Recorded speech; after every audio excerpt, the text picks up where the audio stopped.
Okay, so putting the camera on the ladder didn't pan out well. If I post it, you'll see that it fell off. Oh well. So round 2 is done with the window restoration. I think it's looking pretty good. I can still see the bar line like halfway up. Y'all can probably see it too.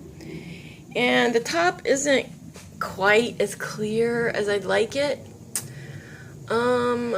So I'm probably going to hit it a few more times before I put the patch on. Because I know once the patch goes on, there's no going back from the fogginess. So at least in the cut area, I want to try to get that as clear as possible. So yeah, as promised, I was going to vacuum inside this area. Oops. Well, crap. Oh, well, that didn't work out. Hold on. Going around to the other side. Yep, tripping hazards. So I was going to vacuum this area down here last night. Well, I got too tired, so that did not happen. But it's all clean now. As you can see, more mess to put up. Also in the garage, I've decided to squirrel myself away a little place of the shelf. So I'm going to put the different chemicals for cleaning. Probably put them here. Leave my little gloves there, whatnot. Washing the rags has been interesting. You build up a lot of dirty rags, and you know, I don't want them with my clothes. That's got all kinds of chemicals on it. So, but I'm too lazy to wash them myself. So I just give them their own load of laundry. Okay, so that's that. I do want to show you real quick how great the patch worked on the hole, if you remember that from a couple videos ago. So I had a hole right here.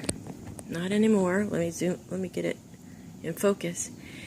And so what I did was I had cut a baseball cap, 2 holes in the sides of a baseball cap so that my ponytails could stick through.